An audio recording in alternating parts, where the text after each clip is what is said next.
Hello, this is Grandma's Gone Gaming. I'm bringing you episode 9, the final episode of the May 2016 Minecraft Hardcore Challenge by Michael Deering. Cats, creepers, cookies. No cats yet. Creepers I've seen. Creepers have blown up, made holes in my ground. I have plenty of cookies. And I shall replace that fishing rod with a cookie, or a stack of cookies, actually. Make sure that I'm fed up here. And I'm just about fed up, I'll tell you that. Have not seen any ocelots whatsoever. I've been out at least 100 blocks away in almost every direction. I've gone circles around this place. I've been underground, I've been above ground. I've seen everything else there is to find, I think, and that was a clownfish. I don't know if that works to... that's not a good set. If that works to tame ocelots.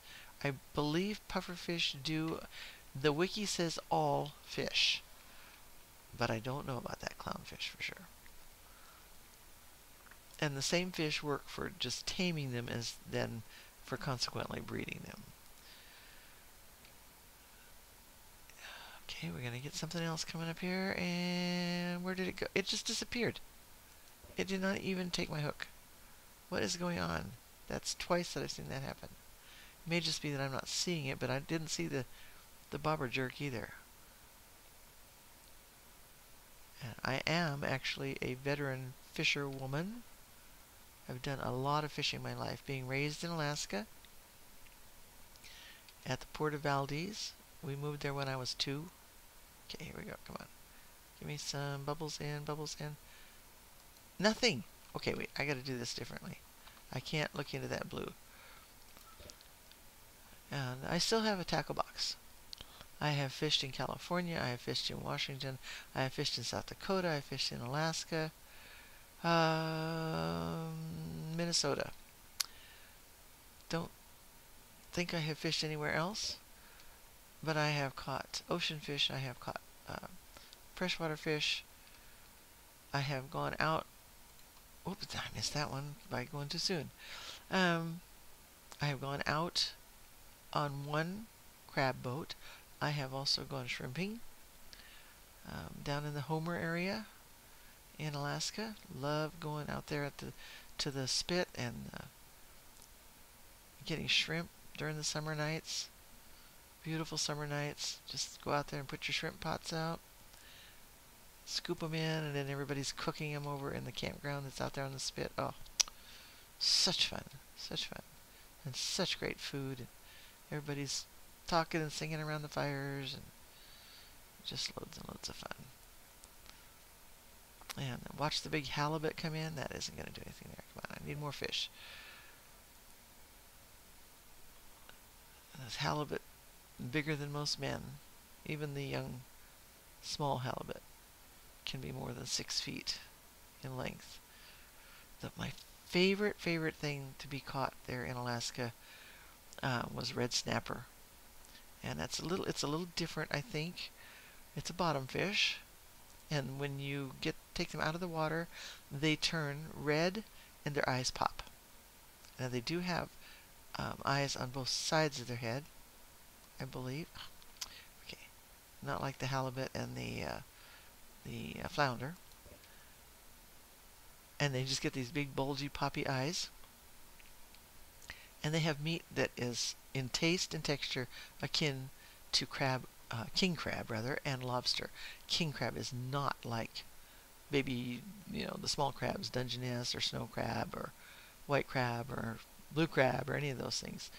King crab is huge. And the ones that you see commercially usually are not the really hugest ones. I know you've probably seen some of the fishing boat series on TV. There we go. That one didn't do right. Let's go straight out there. That's better. And they generally, they don't show the whole picture. They don't show. They show a lot of the dangers and a lot of the stuff, but not when you grow up around it. It's a little different than what you see in those series. And we had a friend who was catching king crabs to make artwork out of. He would go to the canneries. He wasn't catching them, he was buying them up. He would go to the canneries and he would buy the ones that they were most likely to get rid of at a low price, because they had cracked shells or something like that. And so he would go in and he would buy them from them, and then he would ones that looked pretty good, but they didn't have to be absolutely perfect. And then he would preserve them and put them in these beautiful plexiglass covered boxes. They had a curved top on them, an arced top, I should say. And then he would sell them to places like the big Sears store in the mall in Anchorage. And he would get the great big ones.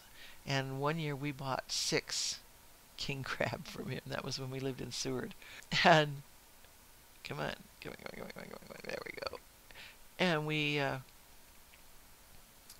you have to cook crab live, of course. And so we had a big range that had 2 big griddles in the center. It was a big, I think it was natural gas. I think we had natural gas there. Could have been propane. Anyway, it was some kind of a flame. And we had the grills going, and we had big pots everywhere,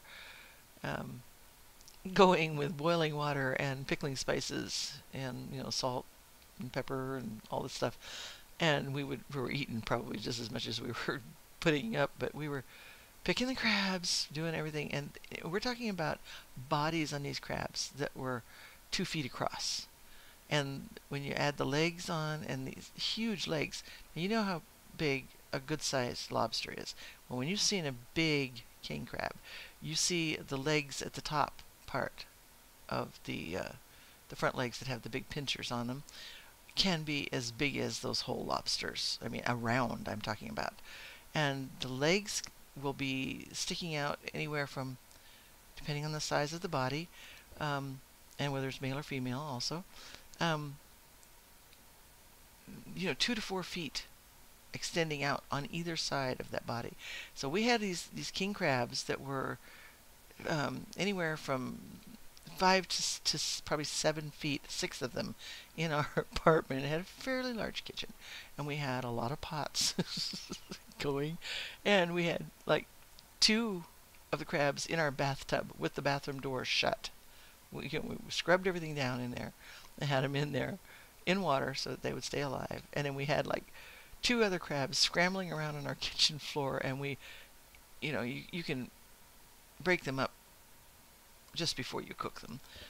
You just don't want them to spoil, and so you cook them from a live state. And we cooked crab, and we cooked crab, and we cooked crab, and we wrapped it carefully. We generally would wrap in some sort of a plastic wrap first, and then in foil, and then in butcher paper, and then we would freeze it. And we had a nice big freezer, and we gave away crab, and we ate crab, and I never ever get tired of king crab. I totally love king crab and would dearly love to have some. Have not had any king crab that was worthy of being called king crab since I left Alaska. One time, one place in Washington, no, it was across the border from Washington, in Astoria, I believe it was, in Oregon, down there. I missed that one.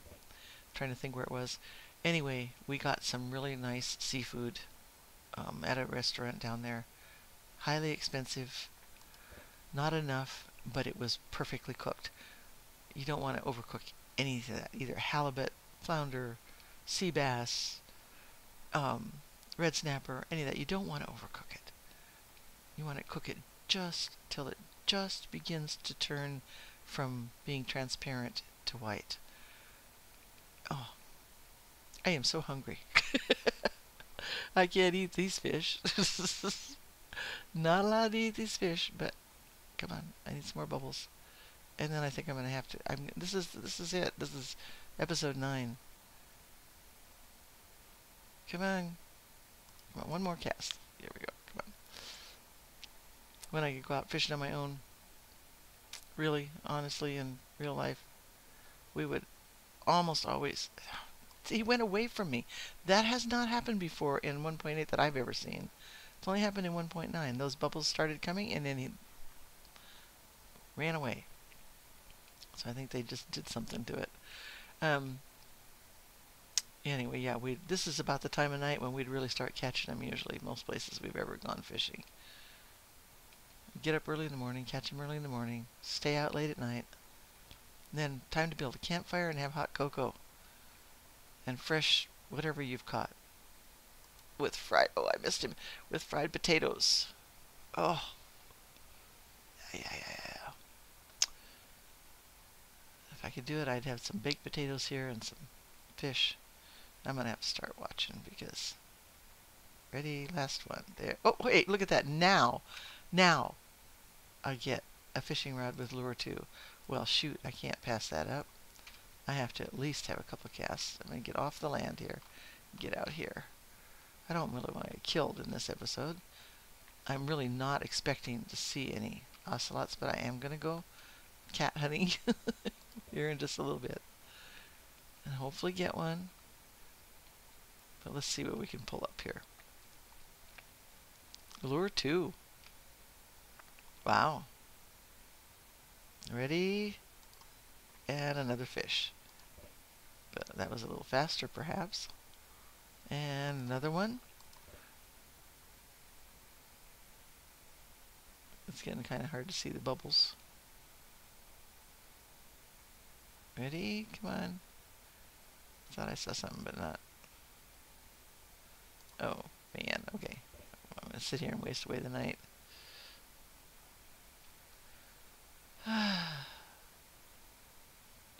Down in California, we'd be fishing down there, and it'd be so hot during the day.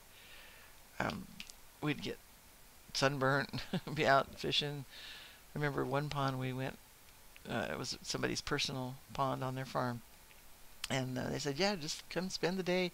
They had a side gate. Don't worry about us. We know you're going to be there. Just go in and out when you want. And so we spent the whole day there. We walked around. There were like 2 or 3 ponds, and you could go. They had a few shade trees, but not much. Oh, name tag. And then, yeah, I could make an anvil and name a cat if I get it. And another fish. Okay, well, that's enough of that. It's almost worn out anyway. I have 8 raw fish. I'm going to eat a cookie. And anyway, oh, I got so badly sunburned. My shoulders hurt so badly. Got some sunstroke. But we sure had a great time. Catfish. Oh, we got wonderful, wonderful catfish. I need my boat. Where's my boat? I left it over here in this, in the chest. And there's my treehouse. All lonely up there all by itself. No cat to guard it. Catfish. We catch so many. I have 5 raw salmon to go along too. Yeah, catfish. Really nice. I'll put my boat in 4. And we would go to Santa Margarita Lake in San Luis Obispo County in California when we lived down that way. Actually, it was my brother and his wife that lived down that way, and she still does. He passed away a few years back. My younger brother. He was next to the youngest of the 4 of us. Anyway, we went in a drought year. We went there other times too, but the water was way down. I don't want to go too far because I'm thinking if there are any ocelots around here, they would have spawned fairly close in this area. And so we took my husband's boat had wheels on it. He could pull it in the back. Wheels in the back that he could pull. And that's a sheep. So we took the boat in the pickup. We weren't pulling on a trailer. Just had it on the pickup in the back as far as we could take it, and then we tromped down the hill and tromped a long way. That's one of those lava pools over there, and way down, and you could see we were down into the grounds. There's cow. Where the town that they had covered up by that dam was. And we were down on the roads from the old town, which was kind of spooky, you know? And there were the old buildings. They just bury all of it, you know, when they do that. And there's a creeper. Don't want to get killed. Backing up, backing up, backing up. Turning around and running. It can go a lot faster forward. Okay. And we were down there. We knew we were going to be late. And my older daughter was over there living with... she was babysitting, actually, keeping a house for somebody that had gone to Europe for a little while. And she was keeping dinner for us, and she said, well, you know, when you bring in sheep, when you bring in some fish, we'll just fry it up. They had a nice gas barbecue out in the back and everything. Don't worry about how late you are. I've got the kids, all that kind of stuff. So we were out there, and we realized when we got over there, there's a zombie way over there. We realized that we had not brought our net to pull stuff out. And, you know, catfish. We're talking about big catfish here, not little catfish. It's like, okay, well, David had his shirt. So during the late afternoon and evening hours, he had on a plaid shirt that he had brought along for nighttime air. And so he just started using that as a net. And he caught a couple of maybe, I don't know, 15, maybe 12 to 15 pounders. And I was starting to catch him, and then he would have to come over and help get them off the hook because they're so big. Some of them we were catching. I was catching, I think the biggest one I caught was like a 25-pounder, which was the biggest catfish I've ever caught. I've caught bigger salmon and stuff like that, but I've never caught that in halibut, but never caught catfish that big. And they sound so ugly. You know, when you catch them, and the big old whiskers, and they've got the big pokes. They poke you from right around their mouth. I don't know what you call them. They have like stickers that poke out, barbs, that if you're not careful you can get your hands can get damaged. So anyway, so he was using his shirt, and he goes over to he goes out into the main. We were kind of down on one of the street areas in this old town area, and he went down into the lake proper, where the water was very, very low. And he had his boat, and all of a sudden he goes, oh, I've got something big. I've got something really, really big.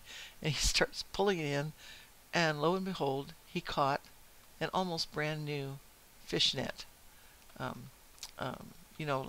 a handle. I'm trying to think, a catch net, so that when you've got your fish on the line, then you can support it with the net so that you're not breaking your fishing line, and your fishing pole rather, more than the line. Still not seeing anything out here, guys. So he pulled in this net. He still has that net to this day. He uses it still. And we used it the rest of that evening. It was like, I think, 2 in the morning before we got back over to where Jen had the kids and watching TV, and they were all asleep. So yeah, that was a fun day. And we didn't I don't think we actually weighed the fish until the next morning, and I think the big one that I caught weighed after a night of just being in the bucket, which is partially dehydrated by then, was right at 25 pounds. Big catfish. So much fun. I miss those days. I probably wouldn't be able to even pull one in anymore. I asked him this year if if it was worth me even trying to get a fishing license, because I do have a ramp now that I can get out of the house. But I don't have anything really to sit on, or any place that I can get to. I don't have a wheelchair. I have a walker with the big wheels. It's called a rollator walker. And I lean very, very far forward. So I have to push through gravel and stuff and sand to get to any of the places around here where anybody can fish. And we do have catfish around here too, by the way. Small ones. And, well, we are almost to day 9 and nothing. I guess I'll go back to my house. I did get fish. I did get that. I got the spiders and I got fish. Okay, I need to get back to my house, which is at 2:48, I believe. 1:48. I always want to say 2. I don't know why. 1:48, which is definitely this way. So we'll get back there. Now, a lot of times in the game, you'll find those ocelots coming down to the water's edge. Just haven't seen anything like that. It is day 9, but I will get back to my house before I quit the video. 2:42. Yeah, I'm going the right way. There's my house. I'll get up on land. Well, and I've talked to you about a lot of stuff, and hope you've enjoyed some of my stories. I've always got stories. Alright. I think I'll just leave that boat in there and go up in my house. There's a witch. So I think I will go up in my house. Ha, she says. In other words, yeah, I kept them all away. It's my fault. So that's what it is. It's the witch's fault. There she is. Probably, no, it's not the same one that I saw before. Her graphical qualities are the same as the other one. Same color skin. I mean, they look a little different. I have Optifine and Sortex, so they look different. And she is the same looking as the last one. So there she goes. She decided I'm going to be up here. She can't get to me. Yeah. She scared away all the ocelots. None to be found. But I had fun. Built a little tree house with no furniture, no nothing. Built a tree house. See, there she is, her green face, slugging down her stuff. Okay, my good garden down there. I have total health right now. I can't even eat a cookie. I have fish. I have a fishing rod with lure 2, and no cats. But oh well, it was fun. And thanks for watching, and thanks for listening to my stories. And bye-bye for this series.